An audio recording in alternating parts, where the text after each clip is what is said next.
안녕하십니까. 안식일학교 교과 제12과 제목은 신문 받으시고 십자가에 못 박히심입니다. 9월 15일 일요일 교과 제목은 내가 유대인의 왕이냐입니다. 마가복음 15장을 보면 역설적인 상황이 벌어지고 있습니다. 15장 1절로 5절을 먼저 보겠습니다.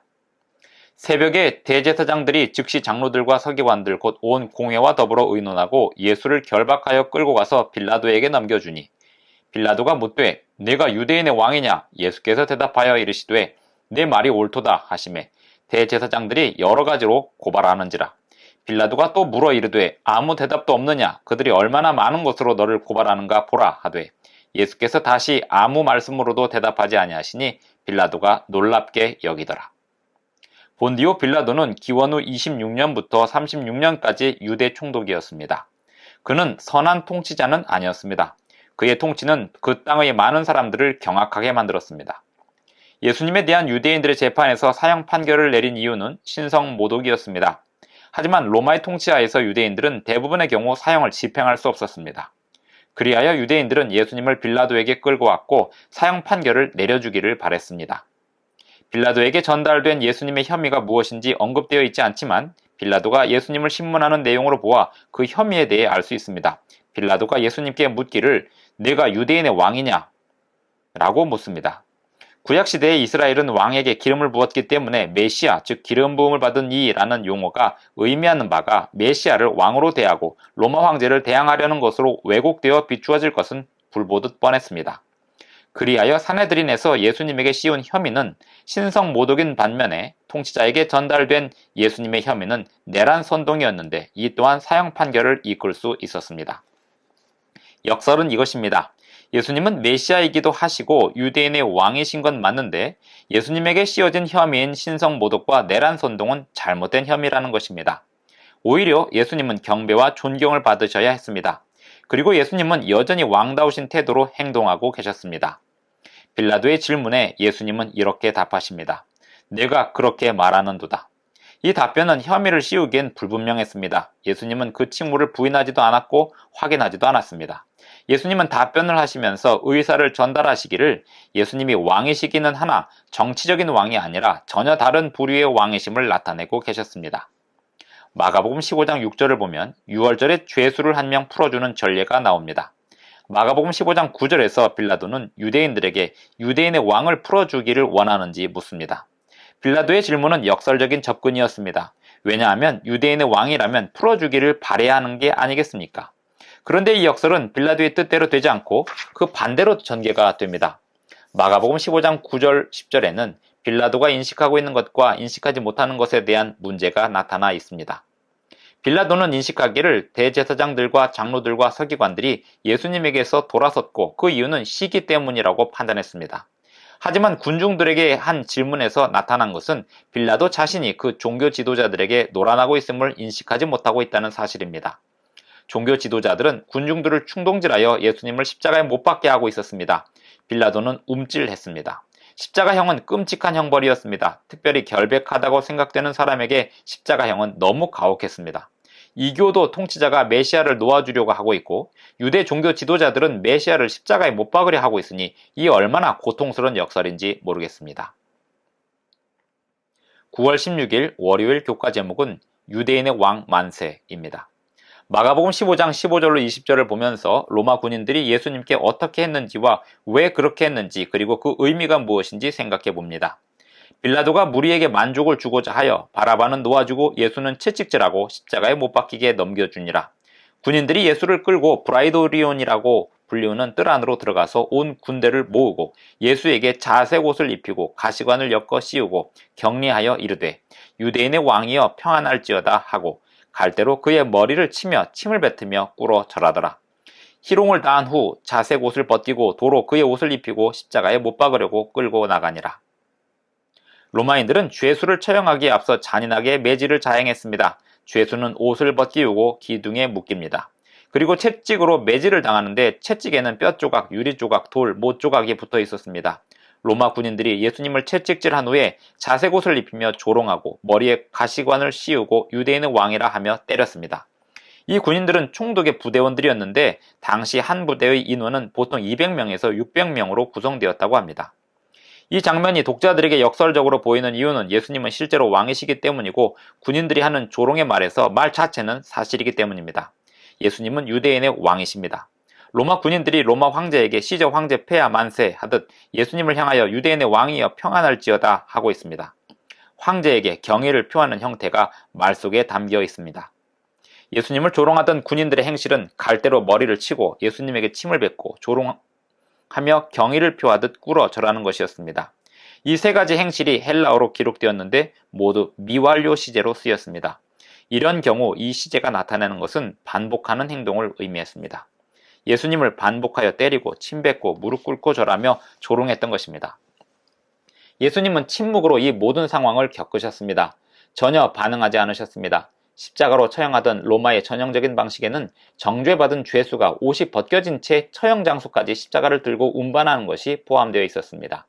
이 형식은 그 사회에서 죄수에게 가할 수 있는 최고의 모욕이었고 수치심을 가하는 것이었습니다. 하지만 유대인들은 공개적으로 벌거벗기는 것을 혐오했습니다. 마가복음 15장 20절에 보면 로마 군인들이 예수님에게 조롱하느라 입혔던 자색 옷을 벗기고 그의 옷을 다시 입혔다고 합니다. 그러므로 이 장면은 로마인들이 유대인의 상황에 맞춰서 집행한 것으로 보입니다. 이 장면에 나타난 모든 역설을 생각해 봅니다. 예수님은 유대인의 왕일 뿐 아니라 로마인의 왕이기도 하신데 예수님께 꿇어 절하고 왕으로 경의를 표하던 행동은 조롱을 목적으로 하고 있었습니다. 시대의 소망 734쪽의 글을 봅니다. 사탄은 구주를 모욕하는 일에 잔인한 폭도들을 지휘하였다. 할 수 있는 대로 그분을 노하게 하여 보복하게 하거나 그로 하여금 자신을 구출하기 위해 이적을 행하도록 하여 구원의 경륜을 무산시키는 것이 사탄의 목적이었다. 이 땅에서 사신 그분의 생애에 단 하나의 흠이 있거나 무서운 시험을 견디는 일에 있어서 그분의 인생에 단 한 가지 실수라도 있었다면 하나님의 어린 양은 불완전한 제물이 되었을 것이며 인류의 구속은 실패했을 것이다. 9월 17일 화요일 교과 제목은 십자가입니다. 마가복음 15장 21절로 38절까지 보면 매우 끔찍하고 고통스러운 역설적 장면이 보이고 있습니다. 예수님의 순환 이야기에서 예수님은 침묵의 희생자이십니다. 죽이기를 작정하고 덤비는 사람들에게 끌려다니십니다. 복음서에 보면 예수님이 체포당하기 전까지 모든 활동의 주체이셨습니다. 그러나 이제 예수님은 끌려다니시고 있습니다. 이전에는 왕성한 순회 설교자였던 예수님께서 지금은 매맞으시고 먹지도 주무시지도 못한 상태에서 끌려가시며 십자가도 낯선 이가 대신 들어줘야 할 만큼 비참해지셨습니다. 십자가 앞에서 예수님의 옷은 벗겨지고 군인들이 빼앗아다가 어느 것을 가질까 하여 제비 뽑았습니다. 십자가형은 피를 덜 흘리게 하는 사형 방법이었습니다. 못은 십자가의 사형수를 결박하기 위해 사용되었는데 아마도 손바닥 바로 아래 손목 부분에 주요 혈관이 없는 부분을 관통했을 것입니다. 히브리어와 헬라어에서 손에 해당하는 단어는 손 또는 팔뚝으로도 번역될 수 있는 단어라고 합니다. 손바닥 자체는 십자가형에서 몸무게를 버틸 만한 구조가 못 됩니다. 손목 터널을 통과하는 정중신경은 십자가에 박힌 못으로 짓눌려서 팔에 극심한 고통이 가해졌습니다. 숨쉬기가 어렵습니다. 숨을 쉬기 위해서 십자가에 달린 사람은 못 박힌 발을 밀어내고 팔을 굽혀야 했고 그러면 다시 죽음의 고통을 겪습니다. 탈진, 질식으로 사망에 이르게 되기도 했습니다. 예수님은 십자가에서 엄청난 모욕과 조롱을 받으셨습니다. 마가복음은 예수님께서 전형적으로 자기가 누구인지 밝히지 말라고 하셨던 말씀을 중심으로 하는 비밀 계시 주제를 담고 있었습니다. 그래서 주님, 하나님의 아들 또는 그리스도라고 하는 기독론적 호칭이 잘 나타나지 않았습니다. 이런 요소가 십자가에서 바뀝니다. 숨길 수 없는 사실이었습니다. 종교 지도자들이 예수님을 모욕하는 주제로 이런 용어들을 사용한 것은 아이러니합니다. 이 사람들이 얼마나 자기들 스스로를 정죄하고 있는지 모릅니다. 그들이 모욕하던 말 중에 하나가 그런 상황을 나타냅니다. 마가복음 15장 31절에 보면 그가 남은 구원하였을 때 자기는 구원할 수 없도다. 십자가에서 무기력하게 계시는 예수님을 조롱하는 말에서 예수님이 다른 사람을 구원하셨다는 사실을 언급하고 있습니다. 그리하여 아이러니하게도 그들은 예수님을 구원자이시라고 시인합니다. 이 아이러니는 더 심해집니다. 예수님이 자신을 구원하지 않으시는 십자가에서 예수님은 사람들을 구원하고 계셨기 때문입니다. 시대의 소망 749쪽입니다. 고통 속에서 죽어가시던 예수께서는 저가 남은 구원하였을 때 자기는 구원할 수 없도다. 저가 이스라엘의 왕이로다. 지금 십자가에서 내려올지어다. 그러면 우리가 믿겠노라고 외치는 제사장들의 말을 다 들으셨다. 그리스도께서는 십자가에서 내려오실 수 있으셨다. 그러나 죄인이 하나님의 용서와 은총을 받을 수 있는 희망을 갖게 된 것은 그분께서 자기 자신을 구원하려고 하지 않으셨기 때문이다. 우리는 예수님을 십자가에 못 박히신 분이라는 점에만 집중하면 안 됩니다. 그분이 누구이신지에 대하여 집중을 해야 합니다. 요한복음 1장 1절로 3절의 말씀을 기억하고 있어야 합니다. 읽어보겠습니다. 태초에 말씀이 계시니라. 이 말씀이 하나님과 함께 계셨으니 이 말씀은 곧 하나님이시니라. 그가 태초에 하나님과 함께 계셨고 만물이 그로 말미암아 지은 바 되었으니 지은 것이 하나도 그가 없이는 된 것이 없느니라. 창조주 하나님과 십자가에 죽으신 예수님이 동일하신 분이라는 사실은 영원한 묵상의 주제입니다. 9월 18일 수요일 교과 제목은 하나님에게서 버림받음입니다. 마가복음 15장 33절로 41절을 보면 예수님이 십자가에서 하신 말씀이 나옵니다. 유일하게 한 말씀이 기록되어 있습니다. 마가복음 15장 34절을 읽습니다. 제9시에 예수께서 크게 소리 지르시되 엘리 엘리 라마 사박다니 하시니 이를 번역하면 나의 하나님 나의 하나님 어찌하여 나를 버리셨나이까 하는 뜻이라. 마가복음은 실질적으로 그리고 영적으로 십자가를 매우 어둡게 그리고 있습니다. 초자연적인 어둠이 금요일 정오부터 오후 3시까지 갈보리에 임했습니다. 마가복음 15장 33절을 봅니다. 제6시가 되며 온 땅에 어둠이 임하여 제9시까지 계속하더니. 십자가에서 하신 예수님의 말씀은 버림받음의 외침이라고 불리는데 예수님께서 기도하시면서 하나님께 외치기를 자기를 버리시느냐고 울부짖으신 것이었습니다. 예수님의 말씀은 시편 22편 1절의 말씀을 인용하신 것입니다. 시편의 9절이 마가복음에 인용된 다른 사례는 마가복음 15장 24절 29절에도 나옵니다. 이 내용은 예수님의 죽으심이 완벽한 예언의 성취임을 알리는 내용이 됩니다. 인간의 사악한 음모조차도 하나님의 뜻을 성취시킨다는 것입니다. 십자가에서 하신 예수님의 말씀은 아람어와 번역된 말로 같이 기록되었습니다. 엘리 엘리는 엘라히를 음역한 것으로서 나의 하나님이란 뜻입니다. 이 말은 엘리야를 부르는 말로 들릴 수도 있었습니다. 아람어로 엘리야는 나의 하나님 여호와라는 뜻입니다. 이렇게 들은 것은 곁에서 들은 사람들이 잘못 들은 것입니다. 예수님의 십자가 장면과 마가복음 1장 9절로 11절 사이에 평행지점이 보이는데 어떻게 그러한지 비교해 보겠습니다. 그때 예수께서 갈릴리 나사렛으로부터 와서 요단강에서 요한에게 침례를 받으시고 곧 물에서 올라오실새 하늘이 갈라짐과 성령이 비둘기같이 자기에게 내려오심을 보시더니 하늘로부터 소리가 나기를 너는 내 사랑하는 아들이라 내가 너를 기뻐하노라 하시니라. 마가복음 10장 38절에 의하면 예수님의 십자가는 예수님의 침례에 비교됩니다. 마가복음 10장 38절을 읽어보겠습니다. 예수께서 이르시되 너희는 너희가 구하는 것을 알지 못하는도다. 내가 마시는 잔을 너희가 마실 수 있으며 내가 받는 침례를 너희가 받을 수 있느냐. 마가복음 9장 11절로 13절에 의하면 침례 요한은 오리라 한 엘리야였고 십자가에서 예수님은 엘리야를 부른다는 말을 들었습니다. 예수님의 침례에서 하늘이 열렸고 십자가에서는 성전 휘장이 찢어짐으로 성전이 열렸습니다. 마가복음 15장 38절을 봅니다. 이에 성소 휘장이 위로부터 아래까지 찢어져 둘이 되니라. 예수님의 침례에서 성령이 임하셨는데 그 성령을 일컫는 헬라어가 푸뉴마였습니다. 예수님의 십자가에서 숨지셨는데 그 헬라어는 엑스푸네오입니다. 예수님의 침례에서 하나님의 음성이 있었으니 사랑하는 아들이라는 음성이었습니다. 예수님의 십자가에서 백부장이 말하기를 하나님의 아들이라고 외쳤습니다. 마가복음 15장 39절을 봅니다. 예수를 향하여 섰던 백부장이 그렇게 숨지심을 보고 이르되 이 사람은 진실로 하나님의 아들이었도다 하더라. 이러한 평행 지점이 암시하는 것은 마가복음 1장에서의 예수님의 침례는 다니엘 9장 24절로 27절에 예언된 대로 예수님 사역의 시작을 말하고 마가복음 15장에서 예수님의 십자가는 예수님 사역의 절정을 의미합니다. 예수님은 많은 사람의 대속물로서 죽으셨습니다. 마가복음 10장 45절을 봅니다. 인자가 온 것은 섬김을 받으려 함이 아니라 도리어 섬기려 하고 자기의 목숨을 많은 사람의 대속물로 주려 함이니라. 예수님의 십자가에서의 죽으심은 다니엘 9장 24절로 27절의 예언 성취이기도 했습니다.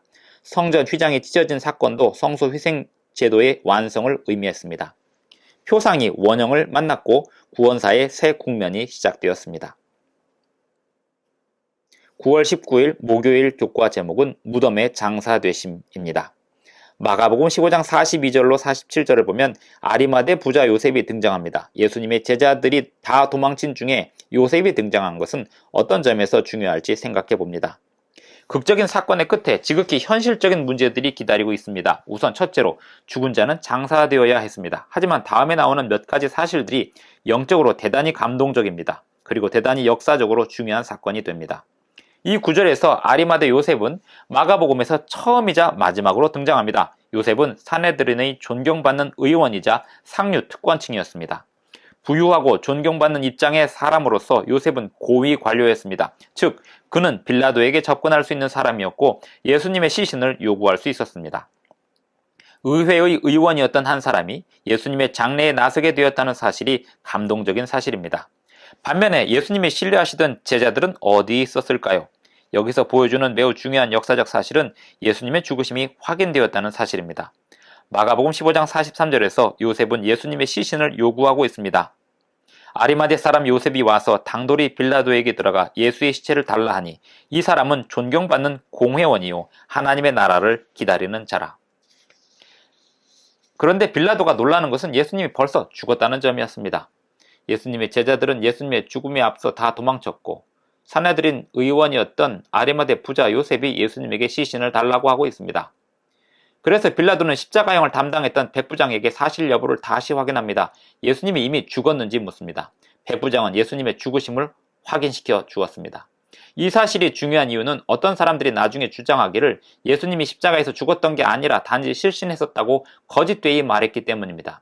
로마 총독에게 한 백부장의 증언이 그런 거짓된 주장에 대한 반박이 됩니다. 로마인들은 결국 범죄자를 분명하게 처형하는 방법을 잘 알고 있었습니다. 확실히 죽었는지 확인하는 절차가 언제나 있었던 것입니다. 예수님의 죽으심을 확인한 것은 예수님의 제자들이 아니었습니다. 그들은 다 도망쳐버렸기 때문입니다. 요셉은 세마포를 가져와서 예수님의 시신을 내려다가 쌌습니다. 그리고 예수님의 시신을 바위로 판 새 무덤에 안치했습니다. 이 무덤은 걸어 들어갈 수 있을 만큼 큰 무덤이었습니다. 살아남는 이들 228쪽의 글을 봅니다. 요셉은 자기를 위하여 준비해 두었던 돌을 봐서 만든 새 무덤을 소유하고 있었다. 이 무덤이 갈보리 근처에 있었기 때문에 그는 이제 이것을 예수를 위하여 즐겨 제공하였다.